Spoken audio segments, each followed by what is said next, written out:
as much as we don't want to admit it, right, we subconsciously actually like go for gender roles. Like, for example, if a man meets a woman and she can't cook, that in itself is question mark. Like, it's bad, you know? Why? Because of gender roles. Yeah. It's a given. I mean, you don't realize that you're doing it. And even when you're the day-to-day ins and outs of things, whenever I tell people, oh, you know, my husband is a great chef, he cooks, everyone's like, oh, you know, there's a huge surprise. Why? Because women should be the ones that cook. And we see it more, especially in the African community. Like, imagine, like, as an African woman with African, like, when I say African parents, I mean, like, really, like... African parents, like, yeah. But traditional, yes. And then they hear that their daughter can't cook. It is like, what? You failed. It's an abomination, Yeah.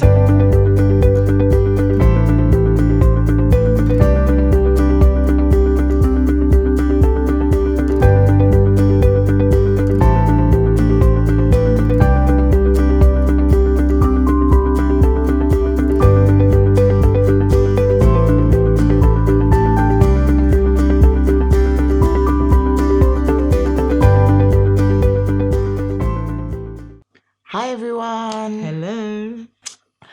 Okay, so we are... Here again.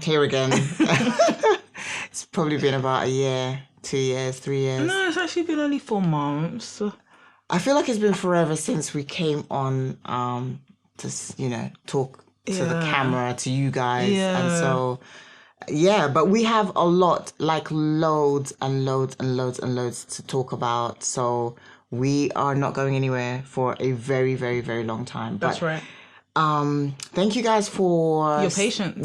Sticking with us and just kind of rolling with us. I mean, we've been really, really active on Instagram. Definitely, You know, we've been posting. Yeah, we haven't actually gone missing completely. It's just maybe more YouTube. Yeah, more YouTube. But we've been like trying to encourage and, you know, come with our Bible scriptures and 1-2 stories here and there. So so we're keeping it up. But YouTube, we are back. Yes, we are. And we are going to try our best to stay here as much as possible. Yeah. So let's get cracking. So today we are, I guess, talking about something we've kind of spoken about before, right? Culture. But this time, culture and relationships, like marriage and dating, right? I know we touched on it before a little, but we're going to go in depth this time. Yeah. I feel like, to be honest with you, culture plays a massive role when it comes to marriage. And I'll give an example, gender roles. As much as we don't want to admit it, right, we subconsciously actually like go for gender roles. Like, for example, if a man meets a woman and she can't cook, that in itself is question mark. Like, it's bad, you know? Why? Because of gender roles. Yeah. It's a given. I mean, you don't realize that you're doing it. And even when you're the day-to-day ins and outs of things, whenever I tell people, oh, you know, my husband is a great chef, he cooks, everyone's like, oh, you know, there's a huge surprise. Why? Because women should be the ones that cook. And we see it more, especially in the African community. Like, imagine, like, as an African woman with African, like, when I say African parents, I mean, like, really, like... African parents, like, But traditional, yes. And then they hear that their daughter can't cook. It is like, what...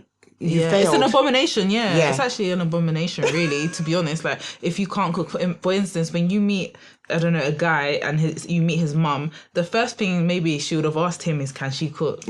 Imagine. Straight. That's not nice, though. Like, so she's only valuable because she can cook? Yeah. And it's not even...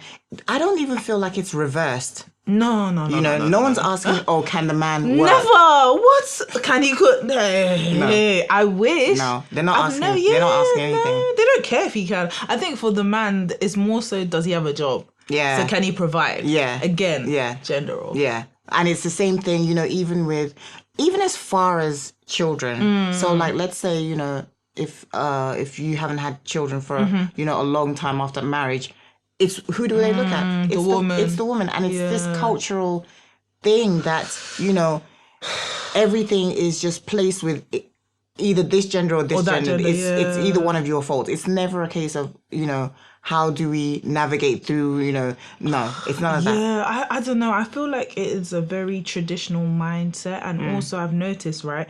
I don't know if it's just me, but a lot of men that like were born in Africa or back home tend to be the ones that have that type of mindset whereby they think a woman should be doing the cooking and the cleaning when it comes to marriage, and then they will probably work and then Why? provide. Why? I don't know. Even now, it is still the same thing. I don't know, but I feel like it just makes it a lot harder for like our generation and younger people, because not being funny, but most of us are probably not on that. Like as in a man and a woman will come together and both of them probably have jobs, and both of them are probably wanting to continue having jobs and continue having careers. So if it's like, oh, who's going to do the cooking? It's not like, oh, you're going to do the cooking, but it's more of a partnership. Yeah. I remember once on Instagram, actually, I saw a reel, which was, it was quite funny because the man was saying your wife is not your mother, she's your partner. Yes. And it's true. And in that Instagram reel, the guy was doing like chores. And I feel like a lot of men don't actually think about doing chores when it comes to relationships. They think that the woman's going to do it all. Yeah, but it's also a surprise when you see a man, because also on Instagram, I saw this guy that was just saying, we both have 9 to 5s. Whoever gets home first starts dinner. Okay. And it just so happened, he says, it's just so happened that I've drawn the short straw for the past 3 years because my job is closer to the house. And obviously, like, we laughed at it, but in my mind, I was thinking, is that something you should even say, right? It's not even, it shouldn't even be a thing. Yeah. It's all about just making it work for your home. If that's what suits you, that's absolutely fine. And if it doesn't work for you, I shouldn't be looked down at, or I shouldn't be like, oh, you're lucky. It's not about luck. It's just what works for me and my husband, or what works in our home. Because it's a partnership, right? It's a partnership. It's a partnership, and two shall become one. We need to start telling all these aunties then, and and start telling the world, I guess, in general, because sometimes when you do meet a woman, for example, and she might be the breadwinner, like the first thing people will think is, oh, that man's not pulling his weight. Yeah. And they don't rate him. But then again, you don't even know the situation. You don't know the situation. You have no idea if, let's just say, for instance, that even if he's a lawyer and, he's making, let's say, 100,000, and she is, I don't know, a movie star, and she's making 7 million, and they've got children. If he says, do you know what? What's the point? Why have we got a nanny? Yeah, let me stay at home. Let me just stay at home and look up. Why should that be an issue? Yeah, that would be problematic. That will be problematic. Like, oh, why is he the one staying at home? Shouldn't it be her to give up her career? Like, yeah, but then it goes back to the biblical standpoint. Providers, homemakers. Like, so how do we now define, like, okay, yes, we are Christians and we follow the, everything that the Bible, preaches. Where do we now say that actually in the 21st century, this is what works for us? Are we picking and choosing, like, okay, this works for us, or, modesty, this, and, men should be providers there, and, submission here? Like, are we picking and choosing, or are we following a straight road that says, no, this is what the Bible preaches, so therefore this is what I'm going to do? Oh, I don't know. I think that's a tough question, to be honest. I feel like I can't even answer that entirely because, again, the thing that comes to my mind is everyone's relationship is different. So absolutely. I think, to be honest, we are looking to the Bible to guide us because it doesn't specifically say that it has to be done this way, right? Okay, it does mention that men should be providers, but provide in what capacity? Absolutely. I think it's more so we should understand the basics and then I guess build on those basics. Build on that foundation, because as long as he's the provider, even if he's not providing financially, but he's providing spiritually, even the greater one, that one, alone, that one is, sorry, the tree had to come out, but even the greater one, that's providing spiritually, that's up there. Guys. So imagine even if he's doing that one, but not financially, he's still providing. Absolutely. So I think we have to... And it takes a mature woman to see it that way as well. Yeah. And I think that's another reason why having certain types of friends is so important, because imagine, like, a lot of people hear that, you know, you will start feeling. You feel some type of way, right? Yeah. I don't even know what to say to that, because again, we always mention friends, and I've noticed why, because friends are so important. They're so important, and they're so loud. The people you surround yourself with, so important. Like, for instance, right, if you are in that situation where you as a woman are now the main breadwinner, and your friends are telling you, girl, like, how can that be the case? Like, he's not, you need to leave, or, you know, all these things like that. And it's just like, remember, no season is permanent. So when they're telling you that and you're taking it in, that's not right, though, because it's not always going to be like that. He will never have a job, no, unless that's his aspiration, then okay. But it's definitely not like one size fits all. It cannot be, because even just this morning, you know, I was listening to a message. Well, not a message, just like a warning from this young girl saying that, you know, guys, if he earns this and this and this, and stay away. And I was like, wow, this is like, so I went to check how many views, and it had gotten like 100 and something thousand views. And I thought, this is 100 and something thousand. How many, what's the ratio of women and that watched that, right? That watched that. Then what's the age group of them? And what situation are they in that have watched that and basically cancelled out, you know, so many good guys just because, you know, he's not already made. So where is the building aspect in it? You know? So I don't even know. I think that a lot of the times we are bound by cultural opinions and views and advice, and then we are now in this social media culture as well. That's now dictating so much. Serious. So we are literally in the middle. Mixture. Yeah, wow, that's serious. I never thought about it like that, but you're right. Yeah, you're right. You've got the traditional culture, and then you've got the social media culture, where it's like, you know, every man for themselves, or like, you know, a man can do this or a woman can do that, and, you know, just a lot of different things. Manosphere, feminism, like many different things. Honestly. You know, individualism, everything, everything, all the isms, So it's like, okay, what do you do? Which way do you go? Yeah. That's true, you know. So how do we navigate? I mean, first and foremost, God, isn't it? I mean, if we are Christians, it's God. Yeah. Essentially, it's God first and foremost. And then, you know, we are sometimes drawing, you know, inspiration from those different places. But ultimately, I think we're looking to what he says about it. Like, he should have the final say, kind of thing. Absolutely. Yeah. And having a church, a pastor to kind of guide you through, because, you know, it's all good and well. Yes, we know that God has the final say, but what about those people that struggle to hear from God, that don't know how to hear from God? You know, so they need to know that God has spoken to, you know, their pastor through someone just to, you know, help them to get through and ask certain questions. Because I tell you now, if you just you know, listening to your parents, just he has to be a lawyer, engineer, doctor. Which was the other? Those are the three, right? Barrister. Those are the three main ones, to be honest. I don't know how many men are lawyers or barristers or whatever out there. And then if you're listening to social media, like, you know, if he is not earning this, driving this, then I mean, no hope for you, kind of thing. Yeah, it's going to be difficult. You're going to find yourself stuck in a rut of either relationship hopping or now looking down at men.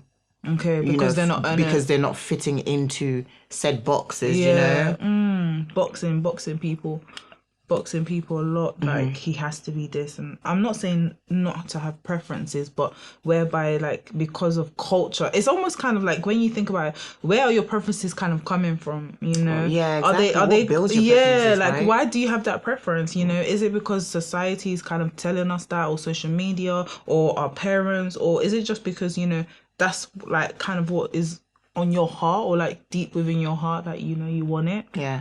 So Stephanie, you know what I'm going to ask, right? So girls and guys. You know what I'm going to ask now, right? I think we can kind of guess what she's going to try and ask, right? What about your preference? Would you shift on your preference? Listen, that's a video for another time. No, it's a video for now. That's a video for another time, because we got a list, you know. I feel like we need to take time with that. Of course, the number one preference would be he loves God. Yeah. That's a given. Okay, all right. So then number 2. And number 2, why should you put me on the spot like this, please? Number 2, oh gosh. Okay, you know what? I'm going to just drop 3 because I can't even think. I wasn't even asking for 2. Now she's going to drop an extra one. Woo-hoo. No. You were definitely going to ask for more than 2. Fine, You were, be honest. Okay, fine. Okay, so he has to love God. He has to have a job. No, in fact, scratch that. Scratch the job. He has to love God and he has to have a vision. Oh, yeah. A vision. Because Absolutely. me, I have a vision. So if you don't have a vision, we can't be together. That hurt. That touched her as well. See, when the accent changes... Your vision, my vision comes together. Then we are moving. So yeah, he has to have a vision. And number 3, Cool. no, I was going to say attractive. Like, I have to like him, innit? I think that's all I can think of off the top of my head. Absolutely. That's a big deal, of course. Yeah. Yeah, no problem. The way she said no problem is a bit suspicious, isn't it? It's okay. It's all right. Okay, so what about you, Uche? Obviously, we know you're married, but what were your preferences before you got married? 3 preferences. Yeah. Obviously, he has to love God. As verbatim, I said he has to love God more than he loves me. Okay. Yeah. Then I said he has to be able to cook. Oh, really? Yes, because... You know, I love to eat. In other words, I'm not trying to be in the kitchen. Yes. That's what she's trying to tell us. Yes. Oh, okay. And I actually wanted him to have a language because I wanted him to be Nigerian, so I wanted him to be able to speak to our children because I'm not really good with Igbo, my language. Okay. So I wanted him to be fluent in his language or be well versed in his language. Yeah, because I wanted our children to speak some. So yeah, those are the 3. Okay. So obviously, you know, the list was a bit longer. Now we can get into that in another video. Yeah, absolutely. Okay. Another video. That's interesting. Like, you got them as well. Yeah, I did. Okay, actually. So I'm gonna get what I want to say. Oh wait. Well, I think that's. What else? No, that's cool, right? Yeah. But you know what? You were gonna say something. Do you remember the conversation your mum and your sister had about?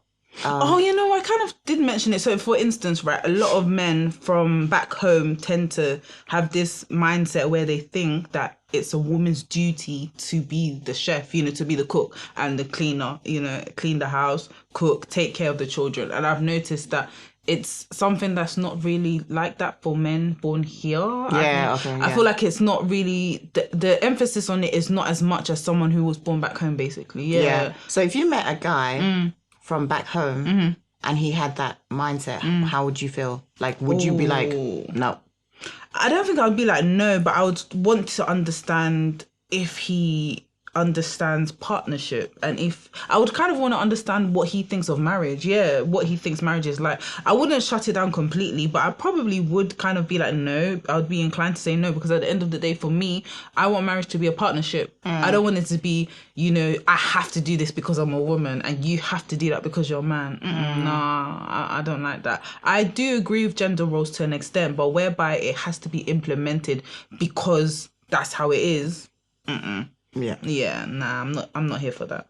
Yeah, I think you're right. I think you could fall into a lot of problems when you are subjected to that kind of relationship, because that means that person is rigid and there's basically no room. They're just very narrow-minded. Like, it has to be like that. Yeah, you'll be running out of parties, to be able to come home and imagine to cook after work. Like, you're tired, he's tired, but you're the one that has to, get some strength from somewhere and cook. Yeah, I can see that. Yeah.